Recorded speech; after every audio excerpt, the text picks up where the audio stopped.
Welcome to Machine Translation 102. In this video, we will talk about the history, process, and usage of machine translation systems. Enjoy! A simple explanation of the rule-based machine translation system is that it breaks down the source text into its grammatical components, such as words, phrases, and syntactic structures. RBMT requires manual input of countless linguistic rules and dictionaries containing millions of entries for each language pair.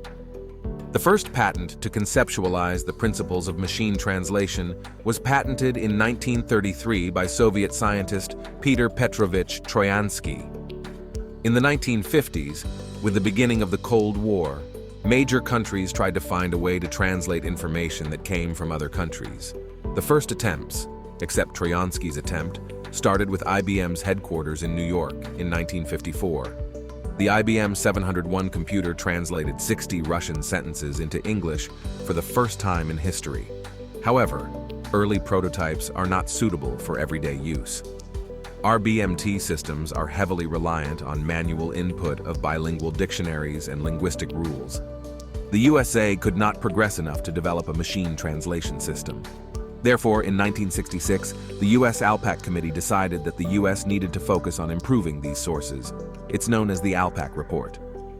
Although one of the major uses of RBMT was to spy on other countries, RBMT became the basis for the development of MT technologies, search engines, and more.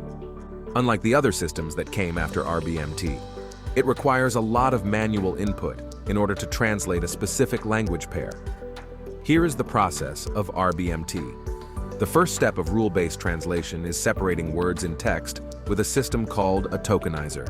Then we feed the tokens into the morphological analyzer to analyze all possible parts of speech and morphological features of a given word. The output of the analyzer is fed into a disambiguator tool, which determines the correct form based on the context and structure of the sentence. Lastly, we place each translated word in order of the target language's grammar structure. Rule-based machine translation can be tailored to a particular sector or subject. In basic contexts, it can provide accurate and reliable translations.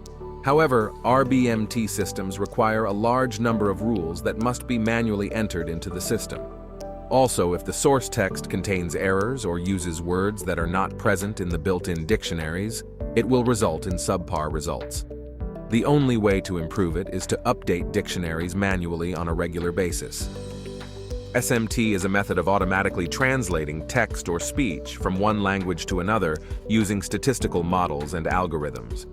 Unlike rule-based translation systems, which rely on explicit linguistic rules, statistical-based machine translation harnesses the power of data and probability to achieve remarkable translation results. Statistical machine translation uses probabilistic models to generate translations between languages. The idea stems from information theory.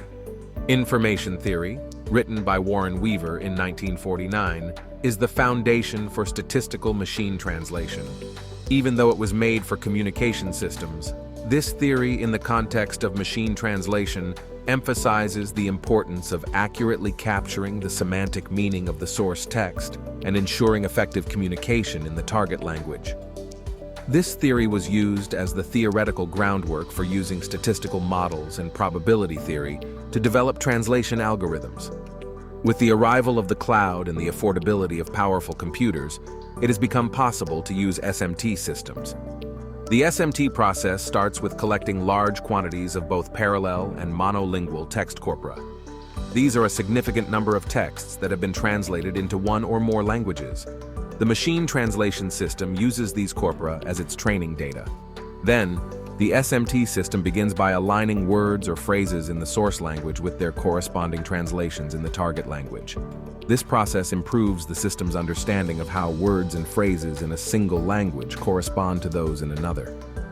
With the source text, SMT systems use statistical models to determine the likelihood of a specific translation.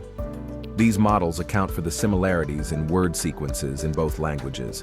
Word-based and phrase-based models are among the most popular statistical models in SMT. With the output from the translation model, the SMT system aims for a translation that increases the likelihood of the output sentence overall.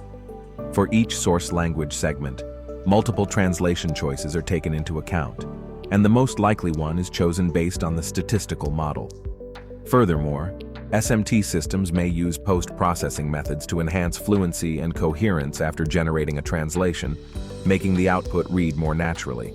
For example, these techniques can be adding punctuation or reordering words. SMT systems can be useful in any industry or domain with extremely specialized or niche terminology, such as scientific research fields or proprietary technologies. Neural machine translation uses neural networks to translate text from one language to another. Neural networks utilize training data to generate vectors for each word and its associations, which are known as word embeddings. Words with comparable meanings group together, while words with multiple meanings appear simultaneously in various clusters. The NMT system relies on an encoder-decoder architecture, where each part has specific roles. The encoder breaks down each word or subword in the source language phrase into a fixed-length representation called a context vector or thought vector. The semantic meaning of the input sentence is encoded in this vector. The decoder creates the target language translation using the context vector. Each word is generated one at a time and is influenced by the words that came before it in the translation. Since NMT systems work based on context vectors, it can translate between language pairs they haven't been explicitly trained on. This is called zero-shot translation. In traditional machine translation, a model is trained on specific language pairs, such as English to Turkish or Spanish to German. However, zero-shot translation enables the model to perform translation for language pairs that have not been trained before.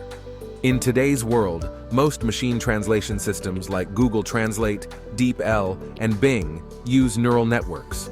Apart from the quality of the training data they used for the systems, most of the translation systems mentioned use the same principles. We hope you enjoyed the video and learned the details of how machine translation systems work. If you liked the video, don't forget to subscribe to our channel. See you in the next video.